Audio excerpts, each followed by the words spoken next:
Assalamualaikum warahmatullahi wabarakatuh. Di video kali ini saya akan menjelaskan tentang pengelolaan kelas. Pengertian pengelolaan kelas. Pengelolaan kelas terdiri dari dua kata, yaitu pengelolaan dan kelas. Pengelolaan merupakan terjemahan dari kata manajemen, kemudian diartikan menjadi manajemen atau manajemen. Pengertian pengelolaan kelas menurut Hadari Nawawi. Kelas dalam arti luas adalah suatu masyarakat kecil yang merupakan bagian dari masyarakat sekolah yang sebagai satu kesatuan di organisasi menjadi unit kerja yang secara dinamis menyelenggarakan kegiatan-kegiatan belajar, mengajar, dan yang kreatif untuk mencapai suatu tujuan.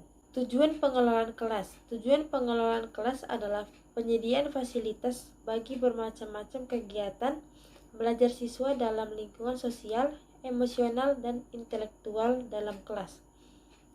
Fasilitas yang memungkinkan siswa belajar dan bekerja, terciptanya suasana sosial yang memberikan kepuasan, suasana disiplin, perkembangan intelektual, emosional, dan sikap apresiasi para siswa.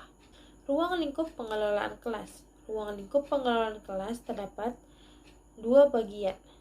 Yang pertama, pengelolaan kelas yang memfokuskan pada hal-hal yang bersifat fisik, yaitu berkaitan dengan ketalaksanaan atau pengaturan kelas yang merupakan ruang yang dibatasi oleh dinding tempat siswa berkumpul, bersama mempelajari segala yang diberikan oleh pengajar, dengan harapan proses belajar mengajar bisa berlangsung secara efektif dan efisien.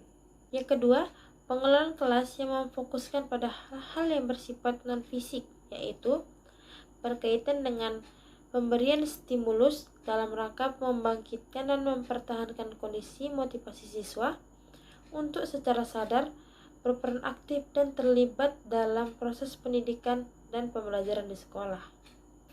Selanjutnya ada pendekatan pengelolaan kelas. Pendekatan pengelolaan kelas terdiri menjadi 6 bagian. Yang pertama ada pendekatan perubahan perilaku, yang kedua pendekatan iklim sosio-emosional, yang ketiga pendekatan ancaman, yang keempat pendekatan kebebasan, kelima pendekatan pengajaran, dan keenam pendekatan kerja kelompok. Selanjutnya ada mengidentifikasi masalah di kelas. Yang pertama ada masalah individu. Masalah individu ini didasarkan atas anggapan dasar bahwa tingkah laku manusia itu mengarah pada pencapaian suatu tujuan. Setiap individu memiliki kebutuhan dasar untuk memiliki dan untuk merasa dirinya berguna. Jika seseorang individu gagal mengembangkan rada memiliki dan rada dirinya berharga, maka diri akan bertingkah laku yang menyimpang. Yang kedua itu ada masalah kelompok. Masalah kelompok itu terbagi menjadi 7. Yang pertama itu kurangnya kekompakan, kedua kurang mampu mengikuti peraturan kelompok, yang ketiga reaksi negatif terhadap sesama anggota kelompok, yang keempat penerimaan kelas atau kelompok atas tingkah laku yang menyimpang, yang kelima kegiatan anggota kelompok yang menyimpang dari meniru kegiatan anggota kelompok lainnya, yang keenam tidak bersemangat, yang ketujuh ketidakmampuan menyesuaikan diri terhadap perubahan lingkungan. Peran guru dalam strategi pengelolaan kelas. Pada dasarnya, proses belajar mengajar merupakan inti dari proses pendidikan secara keseluruhan. Di antaranya, guru merupakan salah satu faktor yang penting dalam menentukan berhasilnya proses belajar mengajar di dalam kelas. Oleh karena itu, guru dituntut untuk meningkatkan peran dan kompetisinya.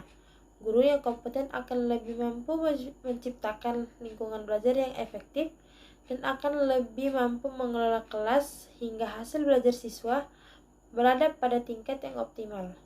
Peran-peran guru dalam proses mengajar. Yang pertama ada guru sebagai demonstrator, yang kedua guru sebagai pengelolaan kelas, yang ketiga guru sebagai mediator dan fasilitator, yang keempat ada guru sebagai valuator.